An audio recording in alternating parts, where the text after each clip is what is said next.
Je couvre toutes mes bases. Je m'assure que si quelque chose m'arrive ou arrive à ma famille ou à nous tous, nos biens soient bien documentés. J'espère que tout ira bien et que nous serons heureux. Vivre heureux pour toujours autant que possible. Les disparitions sans aucun indice sont déjà assez difficiles à comprendre pour les gens. Comment quelqu'un peut-il simplement disparaître dans la nature sans laisser la moindre trace derrière lui ? Mais parfois, les affaires où quelques indices sont laissés derrière sont les plus déroutantes de toutes. Rejoignez-nous pour l'épisode d'aujourd'hui, alors que nous examinons 3 cas de personnes qui ont filmé leur propre disparition.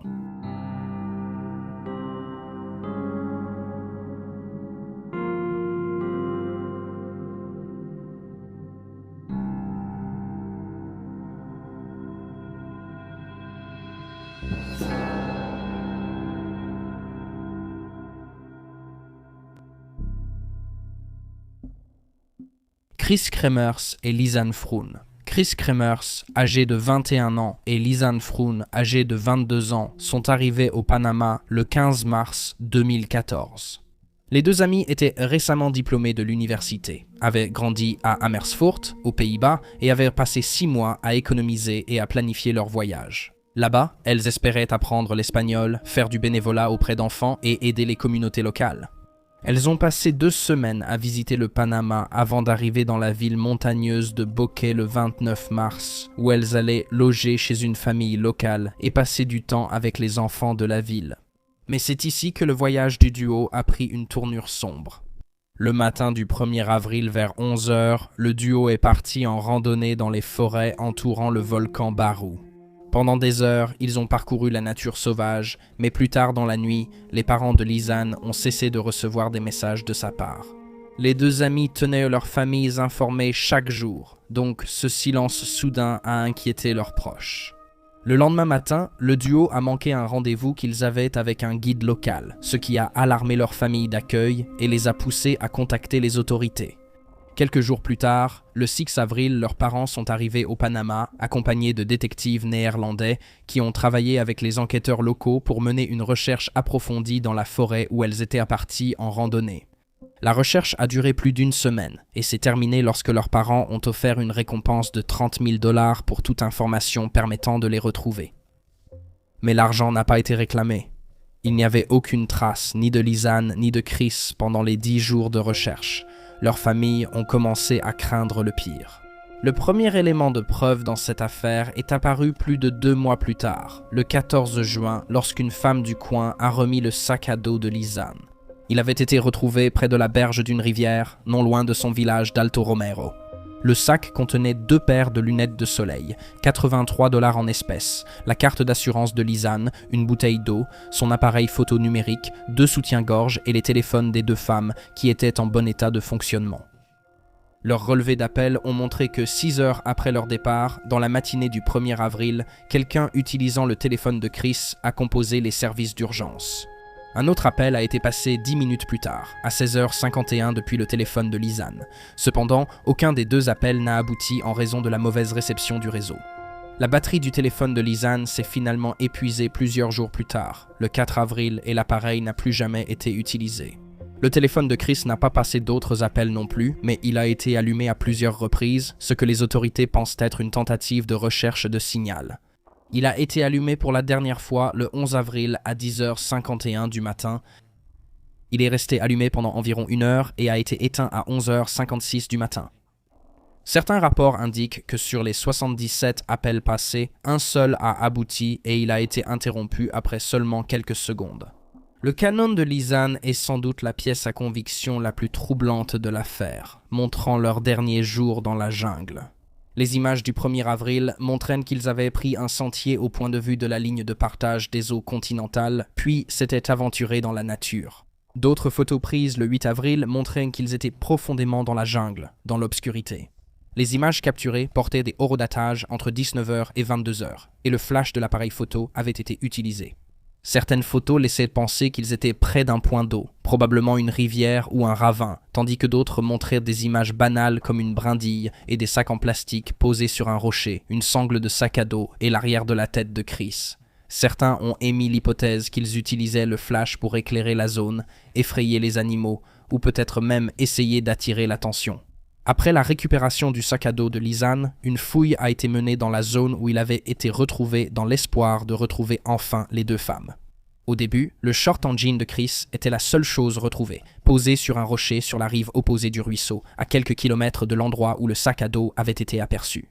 8 semaines de plus ont passé avant que les restes de Chris et Lisanne ne soient retrouvés. Un bassin ainsi qu'une botte contenant un pied humain ont été les premières parties du corps à être récupérées, mais 33 autres os largement dispersés ont été découverts. Peu de temps après, l'ADN a révélé qu'ils appartenaient à Lisanne et Chris. Les os de Chris semblaient avoir été blanchis, probablement à cause de l'exposition au soleil, tandis que seulement 10% du corps de Lisanne a été retrouvé et 5% de celui de Chris. Étant donné la végétation sauvage de la région et la présence d'animaux sauvages, cela ne semble pas particulièrement inhabituel compte tenu de l'état des restes et de leur rareté en général. Une cause de décès n'a jamais été établie. Mais la théorie dominante est que les jeunes femmes se sont perdues et désorientées, ou peut-être blessées, ce qui a conduit à leur mort. Bien qu'il y ait peu de mystère ici, les photographies qu'elles ont laissées dans les jours précédant leur disparition et leur mort restent néanmoins glaçantes. Susan Powell. Joshua Powell, âgé de 25 ans, a rencontré Susan Cox, âgée de 18 ans, lors d'un dîner dans son appartement de Tacoma, dans l'État de Washington, en novembre 2000. Le couple, camarade de classe à un cours de l'Institut de religion de l'église LDS, a commencé à sortir ensemble peu après cette soirée, étant tous deux membres de l'église. Il ne fallut pas longtemps avant qu'ils se marient en avril 2000, un moins de 6 mois plus tard, ils se sont unis au temple de Portland, dans l'Oregon. Dans les semaines qui ont suivi, le couple a emménagé temporairement chez le père de Joshua, Stéphane. L'homme plus âgé serait devenu obsédé par sa belle-fille et on savait qu'il la suivait dans la maison avec un caméscope, l'espionnait lorsqu'elle était dans la salle de bain, volait ses sous-vêtements et lisait même ses journaux intimes. Il a également publié des poèmes d'amour à son sujet en ligne sous un pseudonyme. 2 ans après son mariage avec Powell, son père lui a avoué ses sentiments. Susan l'a rejeté. Peu de temps après, le couple a déménagé de Washington à West Valley City, dans l'Utah, une banlieue de Salt Lake City, où leurs 2 enfants sont nés. Charles, l'aîné, en 2005, et son jeune frère, Braden, en 2007. Bien que Susan ait espéré que la vie serait plus facile avec un peu de distance entre elle et Stephen, il n'a pas fallu longtemps avant que des fissures dans sa relation avec Powell ne commencent à apparaître. Les entrées du journal indiquaient que le couple avait des difficultés pour plusieurs raisons, notamment parce que Powell était extrêmement contrôlant, dépensait plus d'argent qu'il n'en gagnait, et il continuait à entretenir une relation avec son père malgré le comportement inapproprié de ce dernier envers Susan. En 2007, Powell a déposé le bilan, déclarant plus de 200 000 $ de dettes. À l'été 2008, environ 18 mois avant sa disparition, Susan a enregistré une vidéo dans laquelle elle expliquait comment elle essayait de protéger ses biens. Un avocat lui avait conseillé de documenter les objets de valeur présents dans la maison. Elle commence la vidéo en déclarant « Je prends toutes mes précautions. Je veux m'assurer que si quelque chose m'arrive, ou arrive à ma famille, ou à nous tous, nos biens soient bien documentés.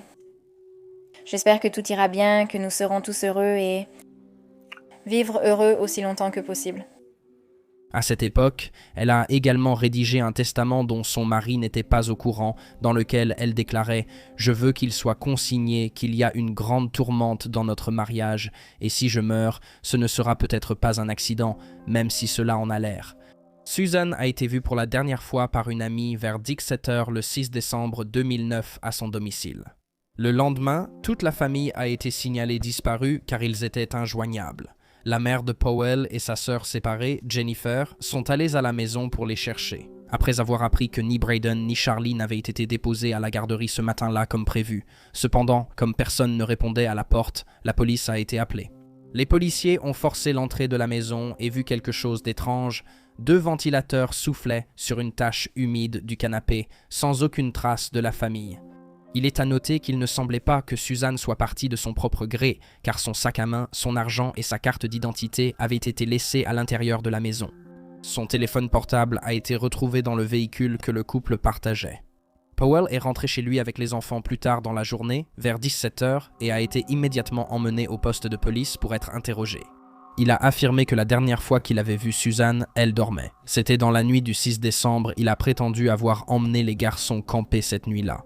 Mais la police a trouvé cela suspect, en partie à cause des conditions glaciales et froides qui régnaient la nuit de leur prétendu voyage, et aussi parce que les enfants devaient aller à la garderie. Le lendemain matin, le 8 décembre, Powell a loué une voiture à l'aéroport international de Salt Lake City et pendant les 18 heures suivantes, on ignore où il se trouvait.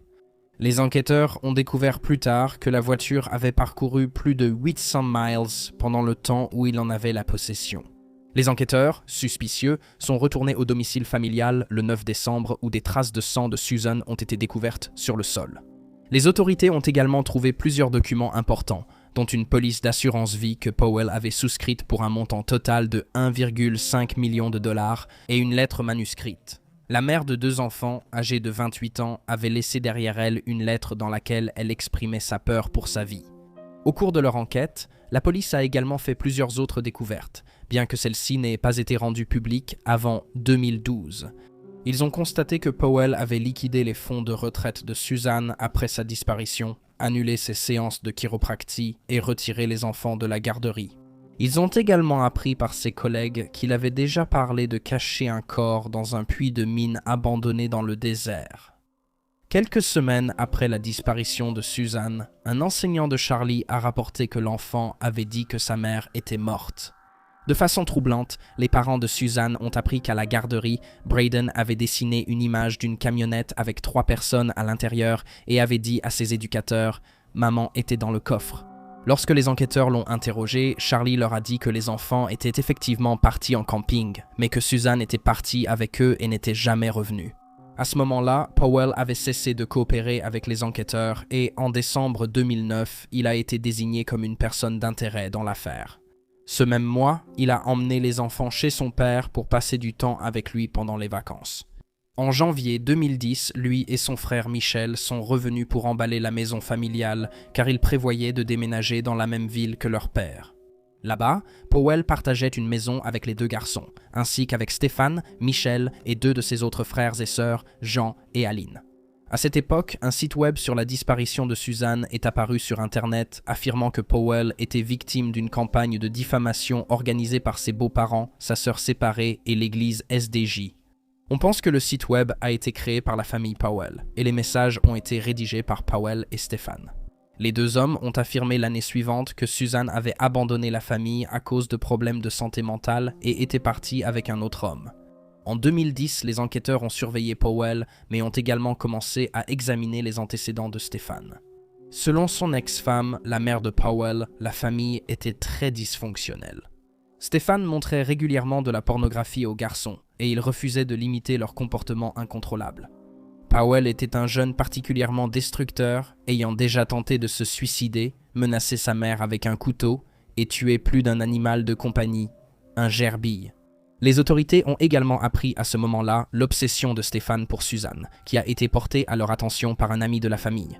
Son ordinateur a été saisi cette année-là, révélant qu'il possédait environ 4500 images de Suzanne prises sans son consentement, y compris des gros plans de son corps.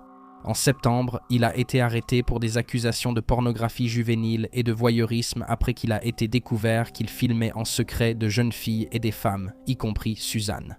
Les parents de Suzanne ont demandé et obtenu la garde temporaire de ses enfants à la suite de cet incident. À cette époque, Michel a également été considéré comme suspect par la police lorsqu'ils ont découvert que sa voiture avait été vendue à une casse. Peu de temps après la disparition de Suzanne, la police a pu récupérer le véhicule et un chien détecteur de cadavres a indiqué que des restes humains s'y trouvaient. Cependant, les tests ADN se sont révélés non concluants. Michel a continué de harceler la famille de Suzanne en créant des pages web les accusant de maltraiter et de négliger Braden et Charlie. Il a affirmé que la police gérait mal l'affaire de la personne disparue. La famille Cox a réussi à faire retirer les sites par Google qui les considérait comme une violation de ses conditions d'utilisation. Le 5 février 2012, Charlie, Braden et Powell ont péri dans une explosion dans la maison de Powell, une propriété distincte qu'il avait acquise. Après qu'on lui ait dit qu'il devrait quitter la maison de son père pour pouvoir récupérer la garde de ses enfants. Ce jour-là, les garçons rendaient visite à Powell sous la surveillance d'une assistante sociale. Il a alors enfermé les 2 enfants et lui-même dans la salle de bain. Les autorités ont immédiatement traité l'affaire comme un meurtre-suicide, et les preuves ont rapidement démontré que les décès avaient été prémédités par Powell. Une hachette avait été retrouvée près de son corps, et les blessures à la tête et au cou de Charlie et Braden indiquaient qu'il les avait frappés avec l'arme, bien que la cause du décès pour les 3 ait été répertoriée comme une intoxication au monoxyde de carbone. De l'essence avait été répandue dans toute la maison, et plusieurs bidons d'essence de 20 litres ont été retrouvés sur la propriété après l'explosion. 1 an plus tard, le 11 février 2013, Michael s'est suicidé en sautant du toit d'un parking. Les autorités pensent qu'il était au courant du meurtre de Suzanne et qu'il y a probablement participé. Puisque les 2 hommes étaient désormais décédés et que Stéphane était en prison après avoir été condamné pour des accusations de pédopornographie et de voyeurisme, l'enquête active sur l'affaire de Suzanne a été mise de côté. Stéphane a été libéré en 2017 après avoir passé 6 ans derrière les barreaux. Il est décédé de problèmes cardiaques 1 an plus tard, en 2022. Des restes ont été découverts dans un puits de mine dans le désert de l'Utah, mais il s'est avéré qu'il s'agissait d'ossements d'animaux. Des morceaux de vêtements retrouvés à proximité ont cependant révélé la présence d'ADN masculin, bien que cet ADN reste non identifié. Le corps de Suzanne n'a jamais été retrouvé, mais la vidéo glaçante où elle prédit le destin qui l'attendait, elle et ses enfants, continue de hanter ceux qui l'ont connue. Patricia Meehan, au moment de sa disparition, Patricia Meehan avait 37 ans et vivait à Bozeman, dans le Montana, où elle travaillait comme ouvrière agricole et faisait des petits boulots pour subvenir à ses besoins. Elle avait grandi à Pittsburgh, en Pennsylvanie, et avait étudié le développement de la petite enfance à Oklahoma City, mais elle a brusquement changé de carrière et d'endroit en 1985, invoquant son amour des animaux comme raison de ce changement. Vue pour la dernière fois avant sa disparition par son propriétaire, elle semblait alors surexcitée. Le 19 avril 1989. Patricia a parlé avec son père au téléphone. Elle lui a dit qu'elle était stressée et qu'elle voulait rentrer à la maison. Sa mère a déclaré plus tard que Patricia traversait un épisode dépressif à cette période. Sa famille a remarqué qu'elle était devenue déprimée et renfermée dans les mois précédant sa disparition, et cela pourrait être parce qu'elle pensait avoir manqué l'occasion d'avoir des enfants, ce qu'elle désirait vraiment dans la vie. L'appel téléphonique à son père a été la dernière fois que ses proches ont eu de ses nouvelles. Le lendemain, vers 20h15, une femme nommée Peggy Bueller et son père voyageant vers l'ouest sur l'autoroute 200 du Montana, près de Circle, dans le Montana. Lorsqu'ils ont vu une voiture arriver en sens inverse, du mauvais côté de la route, Peggy, qui conduisait, a dévié brusquement pour éviter une collision. Mais la voiture roulant vers l'est a heurté le véhicule derrière, conduit par Carol Heights. Heureusement, Carol n'a pas été blessée dans l'accident, et alors qu'elle sortait de sa voiture, elle a aperçu une femme sortir du véhicule venant de l'est. C'était Patricia Meehan. Carol se souvient que la femme de 37 ans s'est approchée d'elle et l'a fixée comme si elle regardait à travers elle. Elle n'a pas prononcé un mot, se rappelle Carol. Je cite, « Elle a juste fixé, elle n'a jamais rien dit, elle m'a juste regardé, je ne l'oublierai jamais. » Peggy Bueller, quant à elle, a observé l'interaction, ou plutôt l'absence d'interaction, depuis sa voiture sur le bas-côté de la route. Patricia a ensuite enjambé une clôture et est restée immobile pendant un long moment. Peggy a expliqué plus tard, « En regardant de l'autre côté de l'accident, j'ai remarqué quelqu'un de l'autre côté de la clôture. Elle se tenait là comme une spectatrice, pas comme si cela lui était arrivé. » Patricia est restée immobile en silence pendant encore quelques instants, avant de se retourner et de marcher dans le champ vide, disparaissant dans l'obscurité. Lorsque la police est arrivée sur les lieux peu de temps après, Patricia était introuvable et n'a pas pu être localisée. Les autorités l'ont identifiée grâce à la plaque d'immatriculation de sa voiture lors des recherches. Dans l'immédiat après l'accident, les autorités ont suivi une piste d'empreintes de pas supposées appartenir à Patricia en se basant sur leur taille et le fait qu'elles étaient récentes. Les traces ont été suivies jusqu'à 3 heures du matin avant de disparaître. Les enquêteurs ont choisi d'interrompre les recherches jusqu'au lever du jour. Les jours suivants, les parents de Patricia sont arrivés dans le Montana et ont aidé à distribuer des prospectus avec sa photo. Ses frères et sœurs sont aussi venus en ville pour aider. La recherche de la femme de 37 ans a mobilisé des bénévoles, des agents à cheval, des enquêteurs en quad et même un hélicoptère, mais aucune trace d'elle n'a été retrouvée. Un examen approfondi des mines de charbon désaffectées de la région n'a révélé aucune trace de Patricia.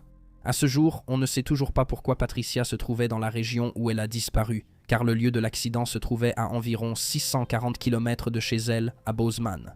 Bien qu'elle devait voir un psychologue pour sa dépression le matin du 21 avril, cela n'expliquait pas pourquoi elle était sortie. Après 20 heures dans la nuit du 20 à des centaines de kilomètres de son domicile, très peu de preuves ont jamais été retrouvées dans l'affaire de Patricia. La chose la plus notable retrouvée était une photo sur son appareil photo qui montrait un selfie sans sourire de la femme de 37 ans pris devant un miroir. Certains trouvent cette photo étrange et sans émotion. D'autres la voient comme simple et ordinaire. Elle a largement circulé en ligne ces dernières années. Bien qu'il n'y ait pas beaucoup de preuves concrètes indiquant ce qu'est devenue Patricia, il y a eu des milliers de signalements au fil des années depuis qu'elle s'est éloignée de l'accident de voiture. Entre 1989 et 1991, des signalements présumés ont surgi dans presque tous les États, y compris l'Alaska et Hawaï. Un policier du Minnesota pensait l'avoir vue à une table dans un restaurant Hardee's. Elle était seule et est restée jusqu'à la fermeture avant de se rendre au restaurant ouvert 24 heures sur 24 à proximité.